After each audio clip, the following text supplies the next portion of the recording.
Hello guys, welcome to our new blog. और सुबह सुबह की हलचल देख के आपको पता ही चला होगा, हम निकल पड़े हैं डे टूर के लिए। आज का डे टूर हमने बुक किया है क्लूक से और डे टूर का ये है पिकअप पॉइंट और यहाँ से हम निकलने वाले हैं डे टूर के लिए। यहीं से ये डे टूर स्टार्ट होने वाला है और ये जो बस है हमें यहाँ से लेके पूरे जो 4 स्पॉट है वो कंप्लीट करने के बाद यहाँ पे ही छोड़ने वाली है। तो आप बने रहिए।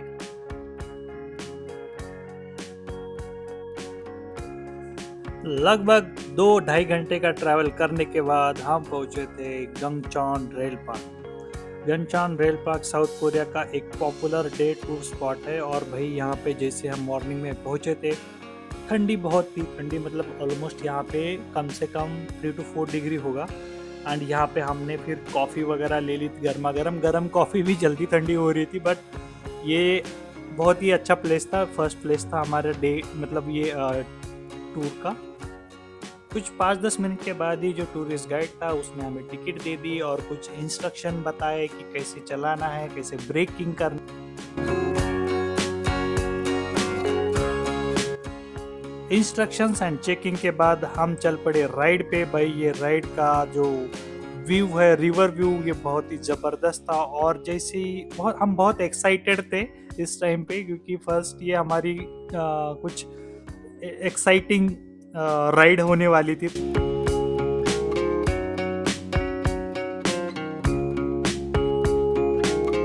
और एक चीज़, ये जो ओल्ड रेलवे ट्रैक है ये पहले एग्जिस्टिंग किसी पर्पस के लिए यूज़ करते थे ये वाला स्टेशन भी, लेकिन जैसे ये बंद हो गया उसके बाद यहाँ पे टूरिस्ट एक्टिविटी यहाँ पे स्टार्ट हो गई। और भाई साइड का व्यू बहुत ही मस्त।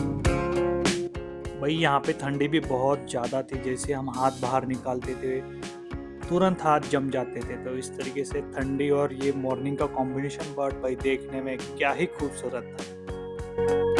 ये जो आप टनल देख रहे हो, ये टनल बहुत ही स्पेशल है बिकॉज ये टनल जो है ये थीम बेस्ड टनल है। यहाँ पे कुछ लाइट्स मिलेंगी, कुछ म्यूजिक इफेक्ट्स और कुछ और।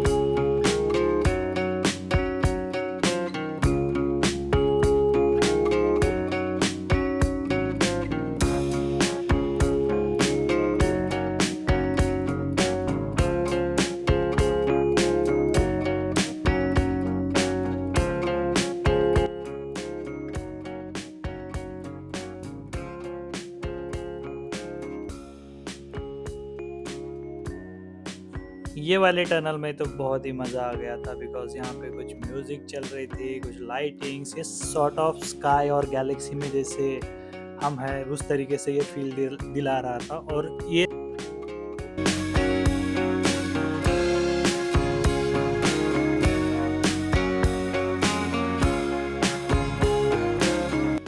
जैसे ये वाली टनल ख़त्म हो जाती है तो भाई नेक्स्ट वाला जो नज़ारा था, क्या ही ज़बरदस्त सीनिक व्यू था। इसमें ये जो आप रिवर देख पा रहे हो इसका नाम है भूकान रिवर। और भाई विथ माउंटेन लैंडस्केप, ये क्या खूबसूरत सा व्यू यहाँ पे।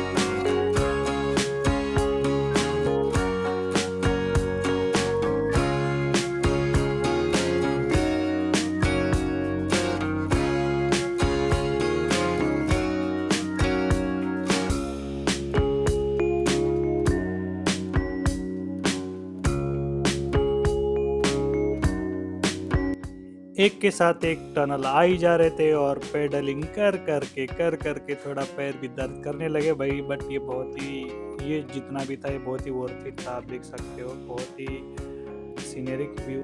ये पेडल ट्रैक का जो डिस्टेंस था अराउंड 8 किलोमीटर था।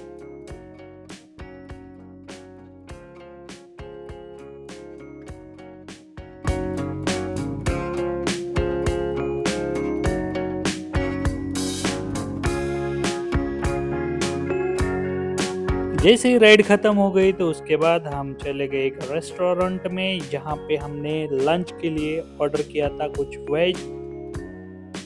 यहाँ पे वेज ऑप्शंस बहुत ही लिमिटेड थे, ओनली 2 या 3 ही वेज ऑप्शंस अवेलेबल थे। उसमें से हमने ऑर्डर किया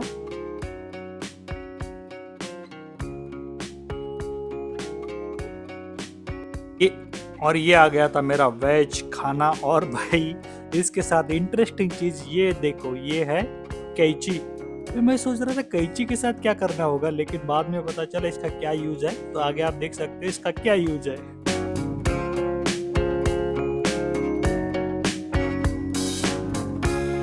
और ये जो वेज खाना था ये टेस्टी था, अच्छा था। इसमें कुछ नूडल्स थे, veg noodles, rice veg noodles, and even दो उसके साथ किमची थी, और अपने यहाँ पे जो मिलती है मूली।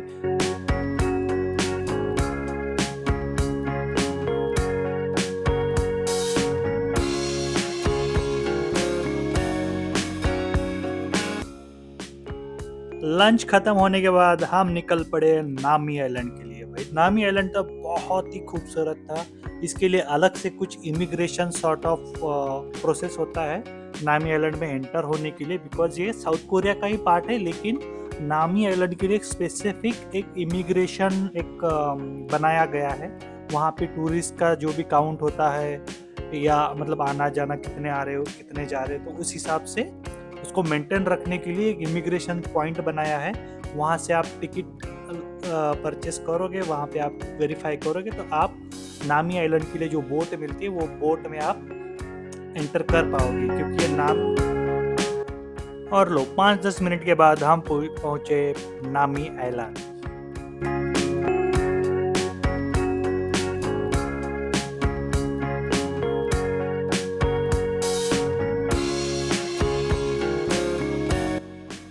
भाई नामी आइलैंड साउथ कोरिया का एक मोस्ट फेमस टूरिस्ट स्पॉट है, जो अपने trees line roads and nature vibes और रोमांटिक फील के लिए जाना जाता है।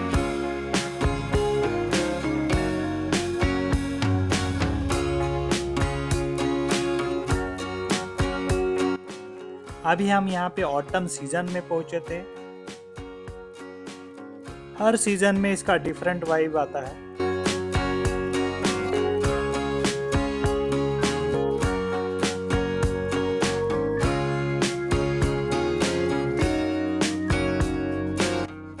ये वही जगह है जहाँ पे के ड्रामा का एक फेमस सीरीज है विंटर सोनाटा, और ये शूट यहीं पे हुआ था, इसलिए कपल्स और फोटोग्राफर्स के बीच काफ़ी पॉपुलर ये वाला लोकेशन है। भाई आंखों पे तो बिल्कुल विश्वास नहीं हो रहा था, इतनी खूबसूरत ये जगह थी। यहाँ पे जो ये ऑरेंज वाले पत्ते, मतलब ऑटम सीजन में जो भी पत्ते थे, और यहाँ पे येलो वाले भी थे, उसके साथ अलॉन्ग विद लेक। भाई क्या खूबसूरत ये नज़ारा था। यहाँ पे बहुत ही ब्यूटीफुल ऐसे लंबे लंबे ऊंचे ऊंचे पेड़ भी थे।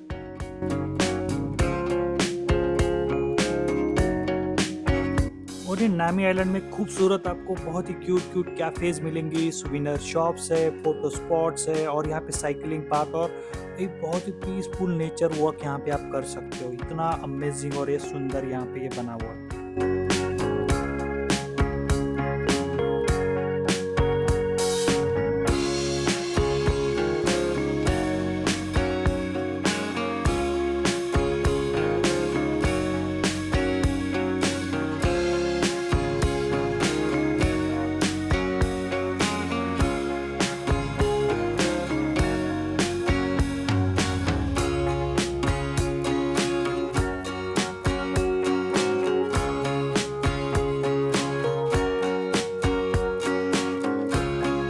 सच बताओ तो यहाँ से निकलने का मन ही नहीं कर रहा था, लेकिन यहाँ पे हमें बस 2 घंटे ही दिए थे ये एक्सप्लोर करने में, और ये 2 घंटे हमारे ख़त्म हो गए थे और हम निकल पड़े थे नेक्स्ट स्पॉट के लिए।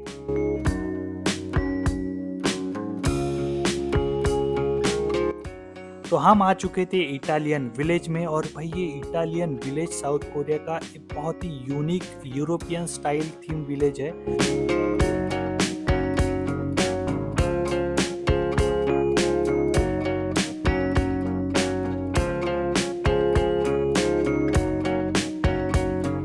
यहाँ पे बहुत ही पुराने ज़माने के जो मतलब रियल जो बर्तन है या टेबल है, बहुत ही मतलब ऐसे रियल लग रहे थे, मतलब है ही बेसिकली वो रियल ही है। भाई बहुत ही अच्छा कलेक्शन था यहाँ पे, ऐसा कलेक्शन मैंने कभी भी नहीं देखा था मेरे लाइफ में। ये बहुत ही यूनिक, और पुराने ज़माने में लोग कैसे रहते थे क्या नहीं, इसका एक यहाँ पे दिखाया गया था, बट बहुत ही सही था।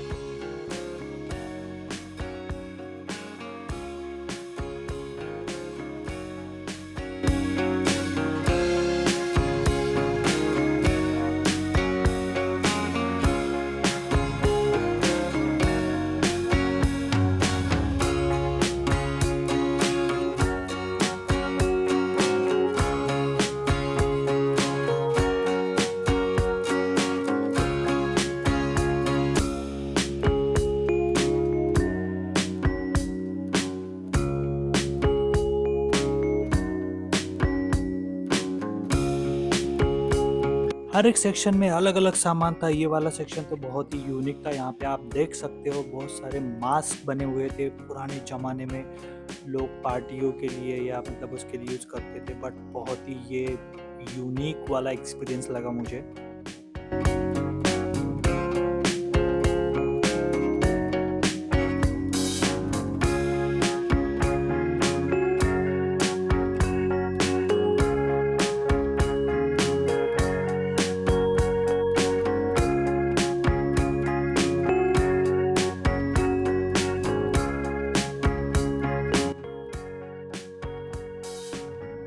आप देख पा रहे हो यहाँ पे इटालियन स्टाइल के हाउसेस है, स्ट्रीट है और ये बहुत ही खूबसूरत सा लगा मुझे।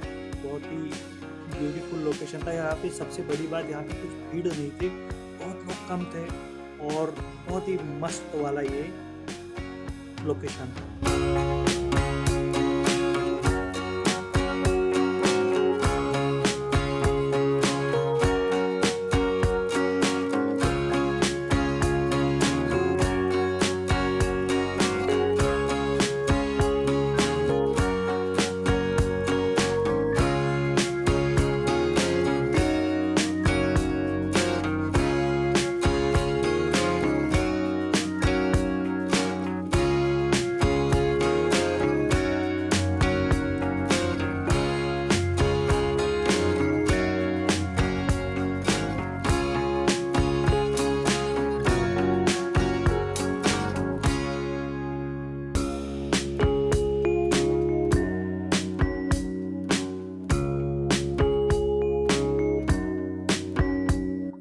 भाई इतने सारे इंस्ट्रूमेंट थे, म्यूजिक इंस्ट्रूमेंट पुराने ज़माने में जो यूज़ करते थे लोग। भाई क्या ज़बरदस्त वाले थे भाई, ये देख के मैं बहुत ही शॉक हो गया था, लिटरली शॉक हो गया था बिकॉज। और ये पूरे वर्किंग कंडीशन में थे पूरे। और जिस तरीके से हम पेन ड्राइव्स और सीडी प्लेयर्स यूज़ करते थे, उस हिसाब से यहाँ पे म्यूजिक स्टोर करने के लिए कुछ ऐसे बनी थी, जैसे रील्स वगैरह नहीं होती वो वाला। भाई ये देख के तो बस दिमाग ही खुल गया मेरा।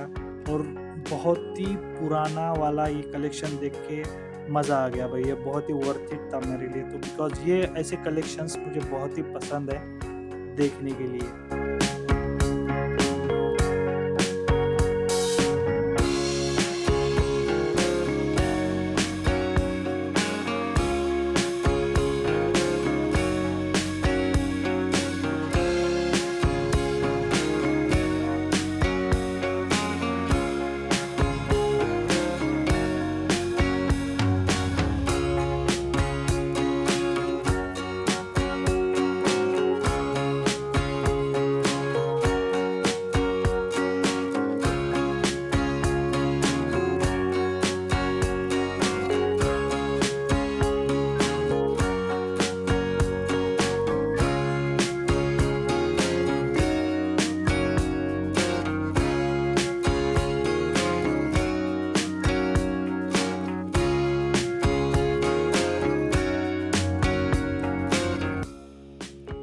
नेक्स्ट स्पॉट था पेटिट फ्रांस, और ये पेटिट फ्रांस भी बहुत ही अमेजिंग था। यहाँ पे हमें देखने के लिए मिला पुराने टेबल, बेड, चेयर, वार्डरोब और समथिंग।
जैसे ही हम आगे वाले सेक्शन में गए भाई वहाँ पे बहुत डरावना माहौल था। पुराने ज़माने में जो डॉल खेलने के लिए यूज़ करते थे वो वाली रखी थी भाई, बहुत ही रियल लग रही थी। लग रहा था कुछ किसी हॉरर स्टूडियो में या हॉरर स्टोरी देख रहे। भाई बहुत ही कुछ-कुछ तो अच्छी थी दिखने में ये डॉल्स और ये सब चीज़ें, बट बहुत कुछ-कुछ तो इतनी डरावनी थी कि क्या ही बताएँ।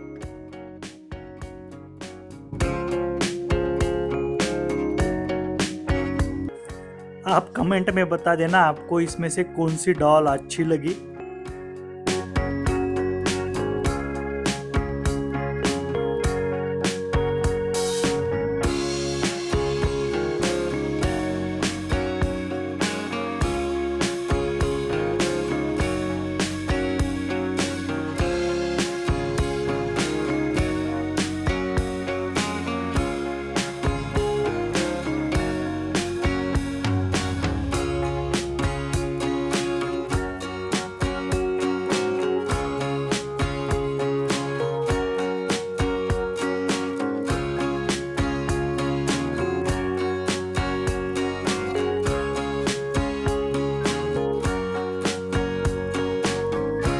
और एक इंटरेस्टिंग सेक्शन में हम गए थे, वहाँ पे जाने के बाद मुर्गे दिख रहे थे, मतलब मुर्गे नॉट रियल, बट जो पुराने ज़माने में जो मुर्गे का पता नहीं है क्या क्रेज़ था उस टाइम पे, बट ऐसे कुछ मुर्गे बने हुए थे वहाँ पे, छोटे बड़े कुछ होगा इसका देखना।